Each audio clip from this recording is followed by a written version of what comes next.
గుంటూరు కారం కూరలో పడితే వచ్చే రుచి మామూలుగా ఉంటుందా? గుంటూరు జిల్లా రాజకీయాల్లో రజనీ హవా కూడా అంతే. చిన్న వయసులోనే అసెంబ్లీలో అడుగుపెట్టి తొలిసారే మంత్రి పదవి దక్కించుకున్న డైనమిక్ లేడీ విడుదల రజని ఇప్పుడు సెకండ్ టైం గుంటూరు వెస్ట్ నుంచి బరిలోకి దిగారు. మాధవిని ఒంటి చేత్తో ఓడిస్తానంటున్నారు. ఫారెన్ లో సాఫ్ట్వేర్ జాబ్ చేస్తూ డైరెక్ట్ గా ఏపీ ఎన్నికల్లో అడుగుపెట్టి దుమ్ము రేపుతున్న రజనీ రాజకీయం తలపండిన నేతలకే సవాలుగా విసురుతోంది. రెండోసారి గెలిచి జగనన్నకు తన గెలుపును గిఫ్ట్ గా ఇస్తానంటున్నారు. రాజకీయాల్లోకి తెలుగుదేశం పార్టీ నుంచి అడుగుపెట్టినా వైసీపీలో చేరిన తక్కువ టైంలోనే సీఎం జగన్ అభిమానాన్ని చూరగొని 32 చిన్న వయసులోనే కేబినెట్ లో మంత్రిగా చక్రం తిప్పారు. మొదటి ప్రయత్నంలోనే టీడీపీలో కీలక నేతగా ఉన్న మాజీ మంత్రి ప్రత్తిపాటి పుల్లారావును ఓడించి చిలకలూరిపేట ఎమ్మెల్యేగా గెలుపొందారు. ఎమ్మెల్యే అయిన 3 ఏళ్లకే మంత్రి ఛాన్స్ కొట్టేసి రాష్ట్ర వ్యాప్తంగా సెన్సేషన్ అయ్యారు. ఉమ్మడి నల్గొండ జిల్లాలో జన్మించిన విడుదల రజని మల్కాజ్గిరిలోని సెయింట్ ఆన్స్ మహిళా డిగ్రీ కళాశాలలో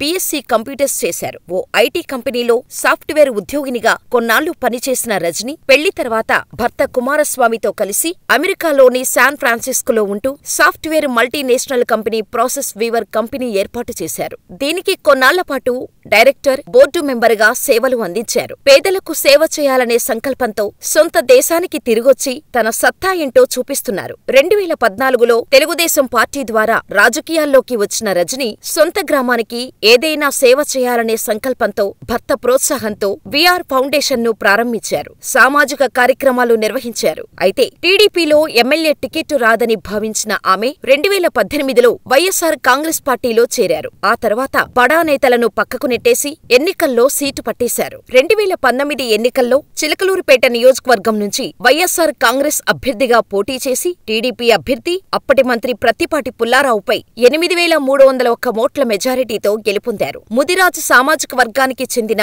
ఆమె చిలకలూరిపేట నియోజకవర్గంలో గెలిచిన తొలి బీసీ మహిళగా చరిత్ర సృష్టించారు. శాసనసభ వేదికగా సీఎం జగన్ పై ఓ రేంజ్ లో పొగడ్తలు కురిపించే విడుదల రజని నిత్యం ప్రజల్లో ఉండటానికే ఇష్టపడతారు. ప్రజా సమస్యలను తెలుసుకోవటంలో ఎప్పుడూ ముందుంటారు. అలాగే సోషల్ మీడియాలో ప్రత్యేక టీమును ఏర్పాటు చేసుకుని ఎప్పటికప్పుడు తన గళాన్ని వినిపిస్తుంటారు. వైద్య ఆరోగ్య శాఖ మంత్రిగా అటు ప్రభుత్వం ఇటు ప్రజల మన్ననలు పొందారు. సీఎం జగన్ ఆదేశానుసారం గుంటూరు వెస్ట్ నుంచి బరిలోకి దిగిన రజని లేడీ హీరో అని ముఖ్యమంత్రి చేతనే అనిపించుకున్నారంటే ఆమె పొలిటికల్ గట్స్ అలాంటివి. మరి ఏది ఏమైనా గుంటూరు కారం దెబ్బేంటో చూపిస్తానంటున్నారు. రెండోసారి గెలిచి గుంటూరు పశ్చిమ ప్రజలకు తలలో నాలుకలా ఉంటారని రజనీ ధీమా వ్యక్తం చేస్తున్నారు.